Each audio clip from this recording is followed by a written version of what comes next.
ஹாய்ங்க, நான் டிரான்சிஷன் வந்து எப்படி பண்ணுறேன், அது எவ்வளோ ஈஸின்னு காட்டுறதுக்காக தான் இந்த வீடியோ.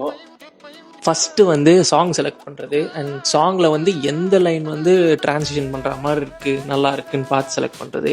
நான் வந்து சும்மா அப்படியே ஸ்பாட்டிஃபைல போய் தேடுறது தான். இல்லைனா எதாவது ட்ரெண்டிங்கான சாங் இருந்துச்சுன்னா அதை செலக்ட் பண்ணுவேன். அப்புறம் இதுதான் என் செட்டப்பு. எப்பவுமே வந்து பேக் கேமில் மெயின் கேமில் ஷூட் பண்ணுங்கள் அண்ட் 4K 60 ஹையஸ்ட்டு என்ன இருக்கோ அதை யூஸ் பண்ணி ஷூட் பண்ணுங்கள். ரெக்கார்ட் பண்ண ஆடியோவை மேக்புக்கில் இல்லை ஐபேடில் ட்ரான்ஸ்ஃபர் பண்ணிவிட்டு அதை ப்ளே பண்ணிவிட்டு அப்புறம் போய் தான் வந்து ட்ரான்ஸ்லேஷன் பண்ணுவேன். ஏன்னா லிப்சிங் பண்ணுறது கொஞ்சம் ஈஸியாக இருக்கும் அப்படின்னு.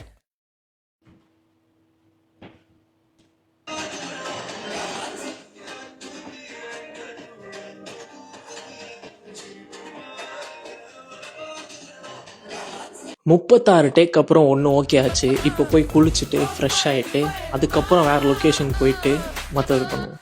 லொக்கேஷன் வந்தாச்சு. செகண்ட் ஷாட் எடுக்கிறதுக்கு ஒரே ஒரு விஷயம் தான் இம்பார்ட்டன்ட், ஃபர்ஸ்ட் ஷாட்டு. அது திரும்ப திரும்ப பார்த்து நீங்கள் எப்படி முடிச்சிங்களோ அதே மாதிரி வந்து செகண்ட் ஷாட் எடுங்க.